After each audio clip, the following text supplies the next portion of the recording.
नमस्कार, आप देख रहे हैं एएनबी न्यूज और मैं हूं आपके साथ योगेश पांडे। स्वागत है आपका एएनबी न्यूज एक्सप्रेस पे।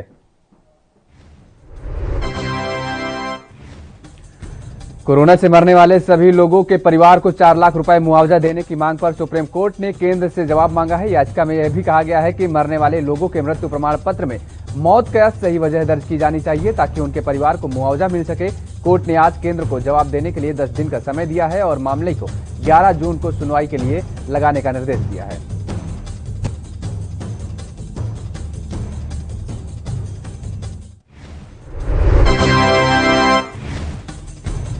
देश भर में वैक्सीन की किल्लत के बीच मुख्यमंत्री अरविंद केजरीवाल ने एक न्यूज रिपोर्ट के हवाले से दावा किया है कि 16 कंपनियां कोवैक्सीन बनाने में सक्षम हैं। अगर ये सभी प्रोडक्शन करें तो हर महीने 25 करोड़ वैक्सीन बनाई जा सकती है। और इसके साथ ही केजरीवाल ने सवाल उठाया है कि हम 25 करोड़ वैक्सीन पर महीने क्यों नहीं बना सकते हैं।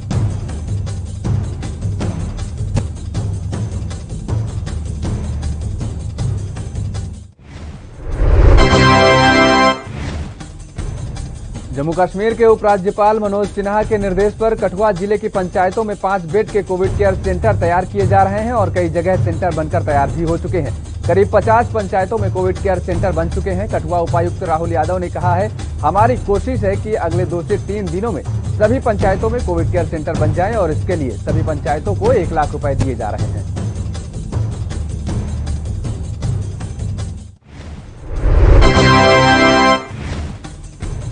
कांग्रेस के पूर्व अध्यक्ष और सांसद राहुल गांधी ने एक बार फिर केंद्र सरकार पर निशाना साधा है। महामारी के दौरान में लगातार मोदी सरकार पर सवाल उठा रहे राहुल ने इस बार वैक्सीनेशन को लेकर के सरकार को घेरा है। उन्होंने कहा है कि वैक्सीनेशन ही महामारी के काबू में करने की चाबी है, लेकिन लगातार लगता है कि भारत सरकार को इसकी परवाह नहीं है।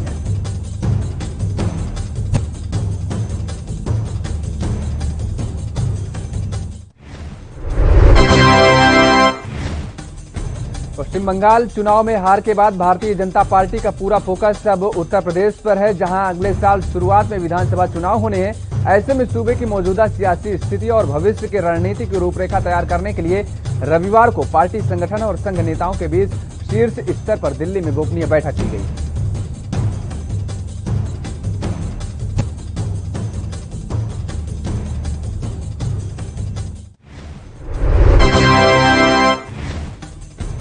कोरोना संक्रमण की दूसरी लहर के कहर के बीच पहले से ही ब्लैक फंगस और व्हाइट फंगस ने देश के लोगों को मुश्किलें बढ़ा रखी थी और इस बीच अब येलो फंगस भी सामने आया है। येलो फंगस का यह मामला उत्तर प्रदेश के गाजियाबाद से सामने आया है।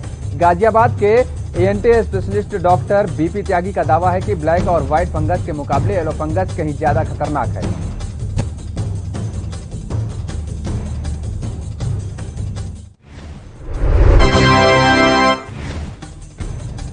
दिल्ली में राजनेताओं और मददगारों के पास किल्लत के वक्त दवाइयां और ऑक्सीजन भारी मात्रा में पहुंच रही थी। दिल्ली हाई कोर्ट ने मामले की सुनवाई करते हुए कहा है कि मुमकिन है कि इन लोगों की नियत और मकसद सही रहा हो, लेकिन अगर सही नियत और मकसद से भी किया गया काम कानून के खिलाफ है तो वहां पर कार्रवाई बनती है।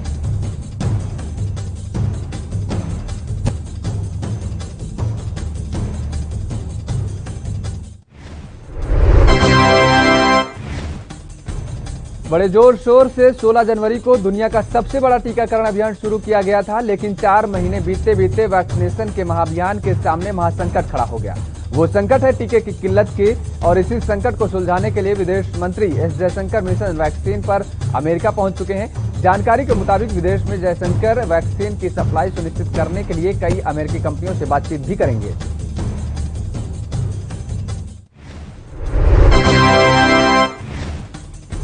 टोलकिट मामले में दिल्ली पुलिस ने सोशल मीडिया साइट ट्विटर को नोटिस भेजा है। दिल्ली पुलिस ने ट्विटर से संबंधित संबित पात्रा के ट्वीट पर मैनिपुलेटेड मीडिया टैग लगाने को लेकर स्पष्टीकरण मांगा है और यह नोटिस दिल्ली पुलिस के स्पेशल सेल की तरफ से आज जारी किया गया है।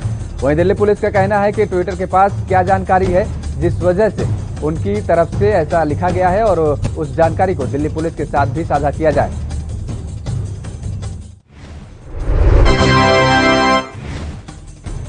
देश की बड़ी दवा निर्माता कंपनी पैनेसिया बायोटेक ने रशियन डायरेक्ट इन्वेस्टमेंट फंड के सहयोग से आज से रूसी वैक्सीन स्पुतनिक वी का उत्पादन शुरू कर दिया है। और RDIF ने एक बयान में कहा है कि भारत की दवा निर्माता कंपनी पैनेसिया बायोटेक हर साल 10 करोड़ वैक्सीन डोज का उत्पादन करेगी और इसका व्यापक पैमाने पर उत्पादन गर्मी में शुरू किया जाएगा।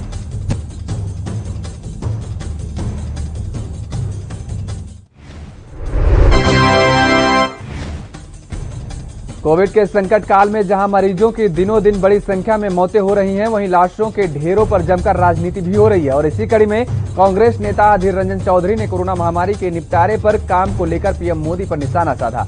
अधीर रंजन चौधरी ने आरोप लगाया है कि कांग्रेस ने महामारी से निपटने के तरीके सुझाए मगर सरकार नहीं मानी। उन्होंने कहा, झारखंड के मुख्यमंत्री ने कहा था कि मोदी जी सिर्फ बोलते हैं, सुनते नहीं, जो कि दुर्भाग्यपूर्ण है।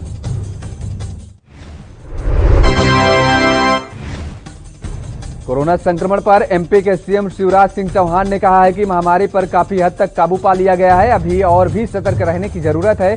31 मई तक हमारा लक्ष्य कोरोना संक्रमण को पूरी तरह से काबू करना है। सीएम शिवराज ने इस दौरान कांग्रेस और कमलनाथ सरकार पर जमकर निशाना भी साधा।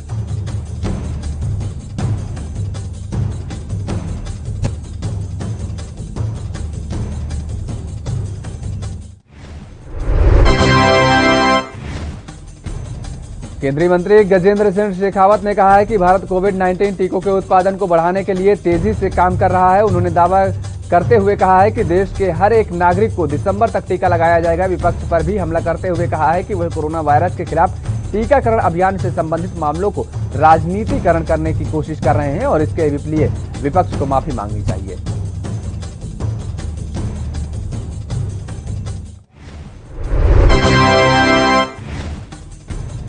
चक्रवाती तूफान यास के आगमन को लेकर तैयारियां जोरों पर हैं। राहत बचाव टीमों को वायुमार्ग से एक स्थान से दूसरे स्थानों पर भेजा जा रहा है और रक्षा विमानों पर और नौसैनिक पोतों को सतर्क रखने का कहा गया है। मौसम विभाग ने बताया है कि बंगाल की खाड़ी में बनने वाला कम दबाव का क्षेत्र अब दबाव वाले क्षेत्र में तब्दील हो गया है। यास के बुधवार को ओडिशा और पश्चिम बंगाल के पूर्वी तटीय इलाकों में दस्तक देने की संभावना है।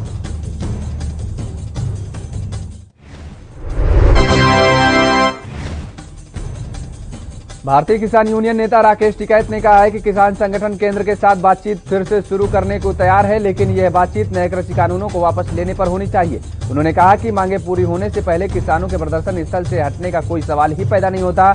और टिकैत ने कहा कि जब सरकार बात करना चाहेगी तो संयुक्त किसान मोर्चा बात करेगा। उन्होंने कहा कि लेकिन बातचीत केंद्र के नए कृषि कानूनों को वापस लेने पर ही होनी चाहिए।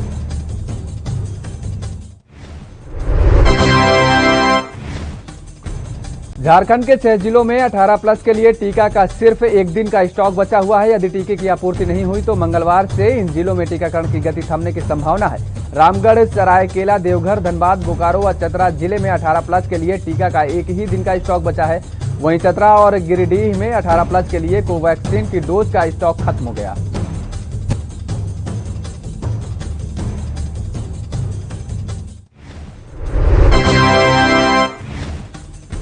अगर कोरोना संक्रमण घटा और केंद्र से मंजूरी मिली तो हरियाणा बोर्ड की 12वीं की परीक्षाएं 20 जून से शुरू हो सकती हैं। प्रदेश सरकार परीक्षा कराने के पक्ष में है।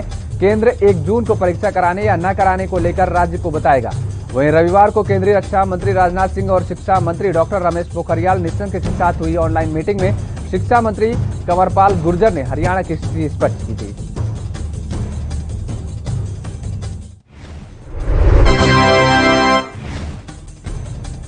छत्तीसगढ़ में सूरजपुर के कलेक्टर की तरफ से युवक को थप्पड़ मारने का मामला भी ठंडा भी नहीं हुआ था कि इसी बीच शाहजहांपुर में भी ऐसी ही एक घटना सामने आई है, जहां एडीएम मंजूषा राय की दुकानदार को थप्पड़ मारते हुए वीडियो सोशल मीडिया पर जमकर वायरल हो रहा है। दरअसल युवक जनता कर्फ्यू का उल्लंघन कर दुकान खोलकर सामान बेच रहा था।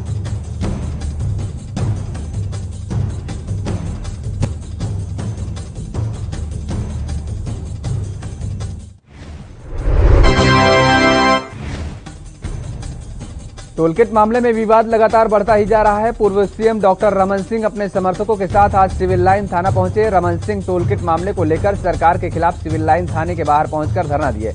वहीं डॉक्टर रमन के साथ बीजेपी प्रदेश अध्यक्ष विष्णुदेव राय, नेता प्रतिपक्ष धर्मलाल कौशिक सहित सैकड़ों की संख्या में बीजेपी नेता सिविल लाइन थाना पहुंचे और धरना दिया।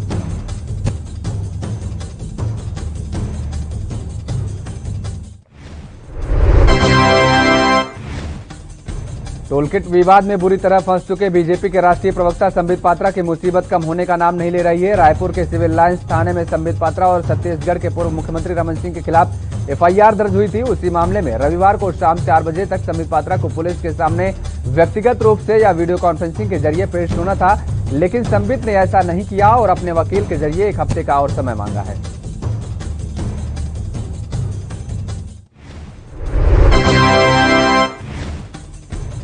जम्मू कश्मीर के कुपवाड़ा जिले की पुलिस ने रविवार को पाकिस्तान प्रायोजित नार्को टेरर मॉड्यूल को फंडाफोड़ किया है और मामले पर पुलिस ने आतंकी के एक सहयोगी को गिरफ्तार भी किया है। इस दौरान पुलिस ने 50 करोड़ की 8 किलो की हेरोइन बरामद की है। जानकारी के मुताबिक सूचना के आधार पर कुपवाड़ा पुलिस ने पाकिस्तान प्रायोजित नार्को टेरर मॉड्यूल का भंडाफोड़ किया है।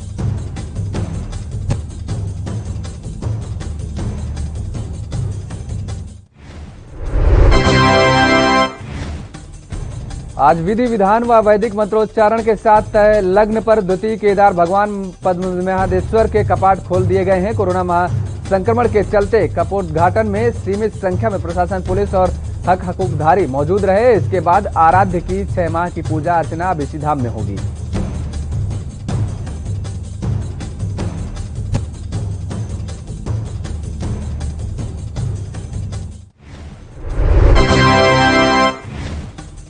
उत्तराखंड में कोरोना के आंकड़े अब कुछ सुकून दे रहे हैं। अब न केवल संक्रमण दर में लगातार गिरावट आ रही है, बल्कि रिकवरी की रफ्तार भी बढ़ गई है। अच्छी बात यह है कि अहम पड़ाव पर जांच में भी तेजी दिख रही है। वहीं सक्रिय मामलों में कमी आने से न केवल आमजन बल्कि सिस्टम भी राहत महसूस कर रहा है। कारण ये है कि बेड आदि को लेकर उस तरह की महामारी अब नहीं है।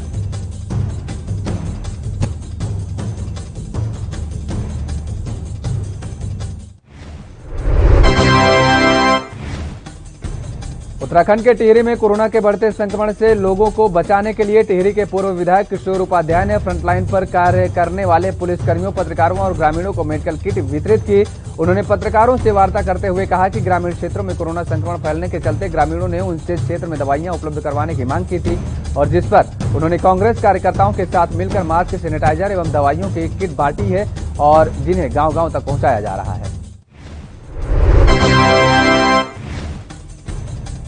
कोरोना की तीसरी लहर के संभावित खतरे को देखते हुए यूपी के मुख्यमंत्री योगी आदित्यनाथ ने वैक्सीन को लेकर बड़ा फैसला किया है और सीएम योगी ने अधिकारियों को अभिभावक स्पेशल बूथ बनाने के निर्देश दिए हैं। दरअसल कोरोना की तीसरी लहर को लेकर एक्सपर्ट्स ने संभावना व्यक्त की है कि छोटे बच्चे इससे ज्यादा प्रभावित हो सकते हैं। लिहाजा सीएम ने निर्देश में कहा है कि जिन अभिभावकों के बच्चे 12 साल से कम है उम्र के हैं, उनको वैक्सीन की प्राथमिकता दी जाए। फिलहाल रुकते हैं एक छोटे से ब्रेक के लिए। ब्रेक के बाद फौरन हाजिर होते हैं।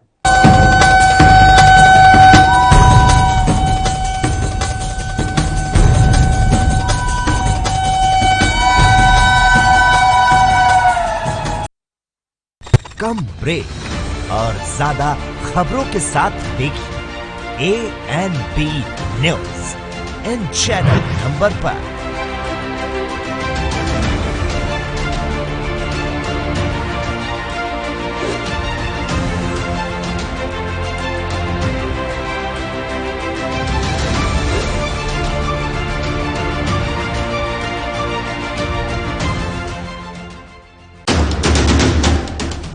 राष्ट्र धर्म रात 8 बजे सिर्फ ANB न्यूज पर। न्यूज देख रहे हैं आप, मैं हूं आपके साथ परवीन राजपूत। कोरोना की स्थिति दिल्ली में काफी बेकाबू। खबरनामा, खबर से असर तक शाम 5 बजे सिर्फ ANB न्यूज पर।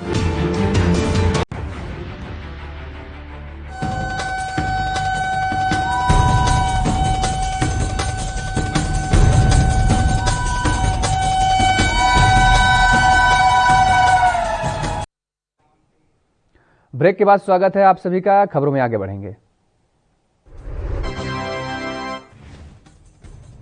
यूपी के मथुरा में भी कोरोना वायरस अपने पैर पसार चुका है, तो वहीं अब कोरोना वायरस ग्रामीण क्षेत्रों में अपना प्रकोप दिखाने लगा है। मथुरा जनपद के थाना अमर सिंह में कोविड-19 की जांच रिपोर्टिंग के दौरान 7 लोगों की रिपोर्ट कोरोना पॉजिटिव मिलने से ग्रामीणों में हड़कंप मच गया है और गांव में कोविड-19 जांच कैंप लगाया गया है। वहीं उप जिलाधिकारी मार्च में गांव का निरीक्षण करते हुए आवश्यक दिशा निर्देश दिए गए।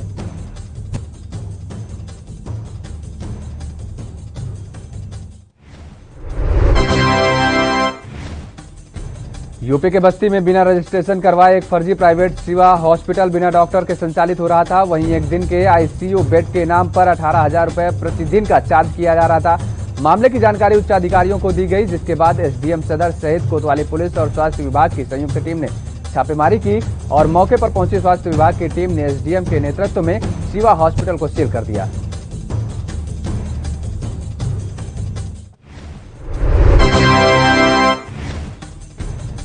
उत्तराखंड के हल्द्वानी का राजकीय सुशीला तिवारी अस्पताल कोरोना मरीजों के लिए जीवनदायिनी बन रहा है, तो वहीं इलाज के दौरान काफी मरीजों की मौत भी हो रही है। कोरोना की पहली लहर के बाद दूसरी लहर में सबसे ज्यादा कोरोना मरीजों की मौत हुई है। अस्पताल में मिले आंकड़ों के मुताबिक कोविड काल में अब तक अस्पताल में 924 मरीजों की मौत हो चुकी, जबकि 7,973 मरीज ठीक होकर घर गए हैं।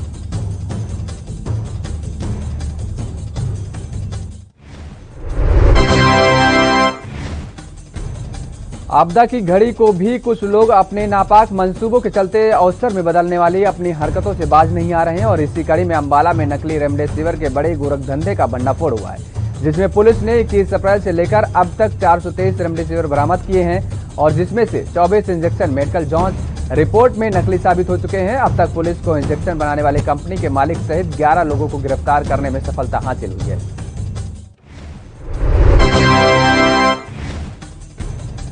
पंजाब की बरनाला एसएसपी संदीप गोयल के नेतृत्व में बरनाला व्यापारियों के सहयोग से आज बरनाला में मिशन दस्तक प्रोग्राम की शुरुआत की गई है और मिशन दस्तक के माध्यम से हर गली मोहल्ले में हर दरवाजे पर जाकर दस्तक देकर लोगों को नींद से जागृत किया जा रहा है। इस मिशन का उद्देश्य 2 डोज जरूरी, सुरक्षा होगी पूरी के तहत कोविड नियमों का पालन करना जरूरी है।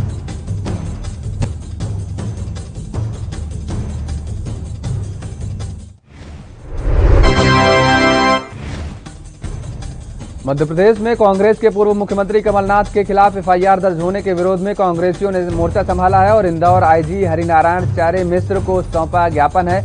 इंदौर में कांग्रेस अध्यक्ष के कार्यालय पर मुख्यमंत्री शिवराज सिंह चौहान का पुतला भी फूंका गया। इस दौरान कांग्रेस के पूर्व मंत्री सज्जन सिंह वर्मा, विधायक संजय शुक्ला, कांग्रेस के नगर शहर अध्यक्ष विनय बाकलीवाल भी मौजूद रहे। कांग्रेसियों ने मुख्यमंत्री के खिलाफ जमकर नारेबाजी भी की।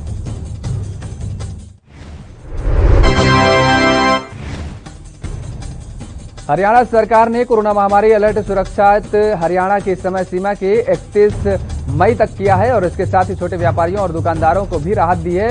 ओड इवेंट के माध्यम से दुकानें खोलने की अनुमति दी गई है और सभी जिला उपायुक्तों को सौंपी गई है जिम्मेदारी। आदेश मिलते ही नगर पालिका और नगर परिषद के कर्मचारियों ने रात भर दुकानों पर नंबर डालने का काम किया। वहीं सरकार ने छूट के साथ दुकानों के खुलने की समय सीमा भी तय कर दी गई है।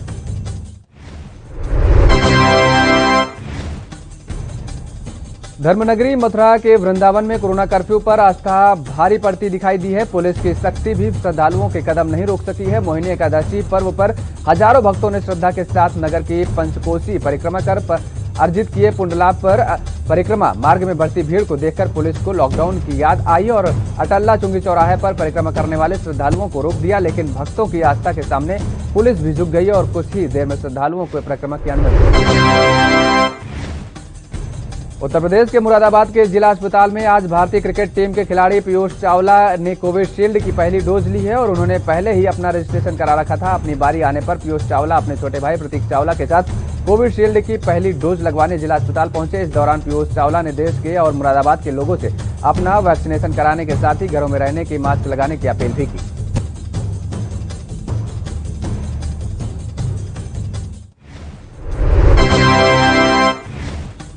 मध्य प्रदेश के उज्जैन में अज्ञानता की हदें हुई पार जब ग्रामीणों ने टीकाकरण करने आई टीम पर जानलेवा हमला किया। माली खेड़ा गांव के पर्दी मोहल्ले में कुछ लोगों ने टीका लगवाने से मना भी किया। समझाइश के लिए पहुंचे तहसीलदार, सहायक सचिव और उसके पति पर 50 से ज्यादा लोगों ने हमला किया। तहसीलदार और स्टाफ के किसी तरह भागकर अपनी जान बचाई। मौके पर पहुंचे पुलिस ने आरोपियों के खिलाफ केस दर्ज कर कार्रवाई शुरू कर दी है।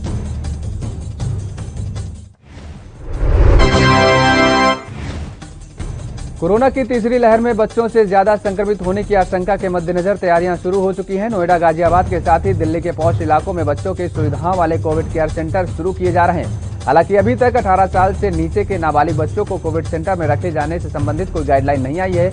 वहीं दिल्ली के पॉश मालवीय नगर के पीटीएस कॉलोनी में 50 बेड का कोविड केयर सेंटर बनाया गया है, जो हर तरह की सुविधाओं से लैस होगा।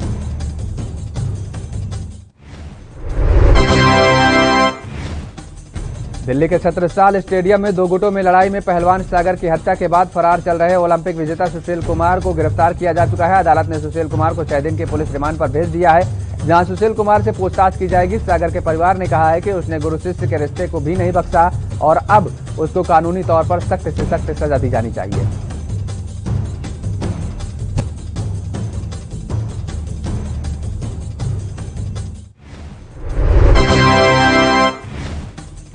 उत्तराखंड में कोरोना के फैलते संक्रमण के बीच सियासत जारी है। उत्तराखंड के पूर्व मुख्यमंत्री और कांग्रेस नेता हरीश रावत ने तीरथ सरकार पर जमकर निशाना साधा। हरीश रावत ने कहा है कि ब्लैक फंगस को लेकर उत्तराखंड में कई तैयारी नहीं की गई है और एक तरफ ब्लैक फंगस की महामारी घोषित कर रहे हैं, दूसरी तरफ दवाइयां नहीं हैं। हमने लोगों में वैक्सीन को लेकर आशाएं पैदा कर दी हैं, लेकिन देश में वैक्सीन कहां है।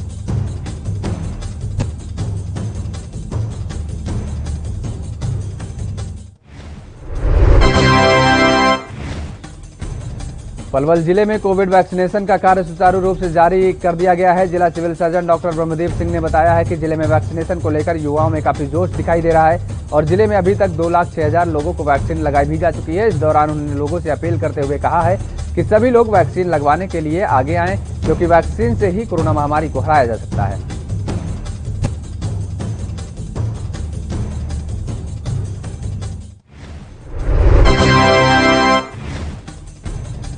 पंजाब के जिला फतेहगढ़ साहिब के अजनाली गांव में पुलिस ने देह व्यापार का भंडाफोड़ किया है, जिसे राजपुरा के एक युवक काफी समय से चला रहा था। पुलिस ने छापेमारी में 7 महिलाओं समेत कुल 10 लोगों को गिरफ्तार भी किया है, जिनमें मुख्य सरगना जसप्रीत सिंह समेत 7 महिलाओं और 2 युवकों को आपत्तिजनक हालत में गिरफ्तार किया गया है।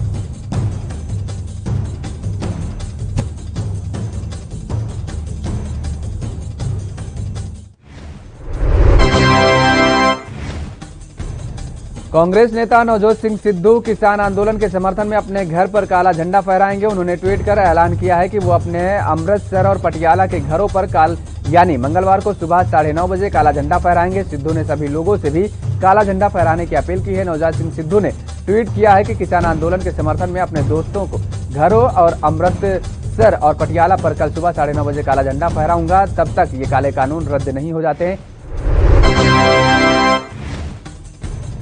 जिम्बाब्वे टीम इन दिनों आर्थिक तंगी और गुटबाजी से जूझ रही है, जिसकी वजह से खिलाड़ियों को भी परेशानी का सामना करना पड़ रहा है। जिम्बाब्वे की एक बल्लेबाज ने फटे जूते की तस्वीर को सोशल मीडिया पर पोस्ट कर नेशनल टीम को स्पॉन्सर करने की अपील की है, जिसके बाद जूता बनाने वाली कंपनियों ने आगे आकर उनकी मदद के लिए हाथ बढ़ाए हैं। दरअसल जिम्बाब्वे के बाएं हाथ के मध्यक्रम के बल्लेबाज रियान बर्ल ने देश के क्रिकेटरों की खस्ता हालात की ओर ध्यान खींचते हुए फटे हुए जूतों को तस्वीर। पाकिस्तान इन दिनों कोरोना वैक्सीन की कमी से जूझ रहा है। हालांकि चीन की कंपनी सिनोफार्मा और रूस अपनी वैक्सीन भेज रहा है। इन्हें लगवाने के लिए कराची, लाहौर समेत हर शहर में लंबी लाइनें लग रही हैं। इस पर भी आलम यह है कि घंटों लाइन में लगे रहने के बाद भी लोगों को टीका नहीं मिल पा रहा। लोग इसके लिए रिश्वत देने को भी तैयार हैं। मई में 18 हेल्थ केयर वर्कर वैक्सीन के लिए रिश्वत लेने के इल्जाम में सस्पेंड भी किए गए हैं।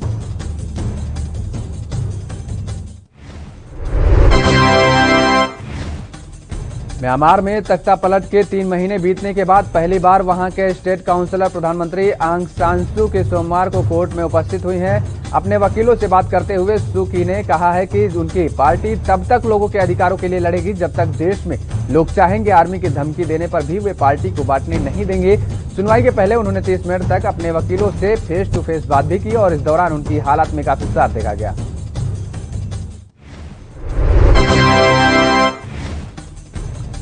पाकिस्तान के प्रधानमंत्री इमरान खान ने आज देश की खुफिया एजेंसी इंटर सर्विस इंटेलिजेंस के मुख्यालय का दौरा किया। इस दौरान उनके साथ पाकिस्तान के सेना प्रमुख जनरल कमर जावेद बाजवा भी थे। इस बात की जानकारी पाकिस्तानी की स्थानीय समाचार वेबसाइट ने दी है। यहां स्थानीय और अंतर्राष्ट्रीय मुद्दों पर बात भी की गई।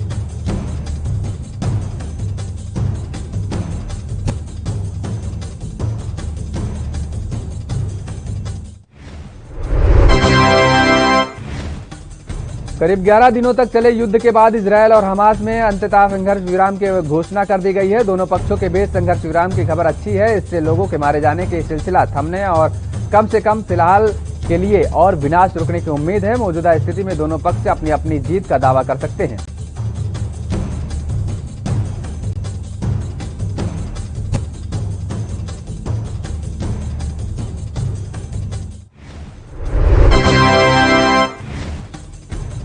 और श्वेत अमेरिकी जॉर्ज फ्लॉयड और पुलिस की कार्रवाई में मारे गए अन्य लोगों के परिजन, कार्यकर्ताओं और मिनियापोलिस के नागरिकों ने फ्लॉयड की बरसी पर रविवार को एक रैली में हिस्सा लिया, जिसमें सैकड़ों लोग मिनियापोलिस में उस अदालत के बाहर रैली के लिए एकत्र हुए जहां फ्लॉयड की हत्या के मामले में पूर्व पुलिस अधिकारी डेरेक चाउविन के खिलाफ सुनवाई 1 महीने पहले पूरी हुई थी।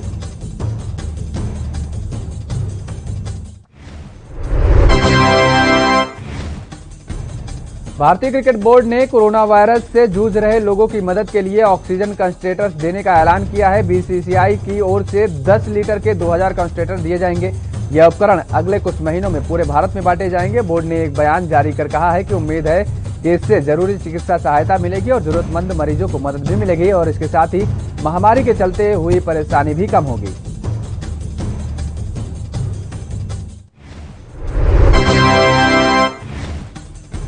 भारत इस समय कोविड-19 की दूसरी लहर से परेशान है। देश में लोग इस बीमारी से जूझ रहे हैं। इसी महामारी के कारण आईपीएल 2021 के बीच भी अनिश्चित काल तक के लिए स्थगित कर दिया गया था। इसी बीच आईपीएल टीम रॉयल चैलेंजर्स के बेंगलुरु के पेरेंट कंपनी डिएगो ने महामारी के बीच लोगों की मदद करने का फैसला किया है। कंपनी ने इस बीच 45 करोड़ रुपए की मदद करने का ऐलान किया है।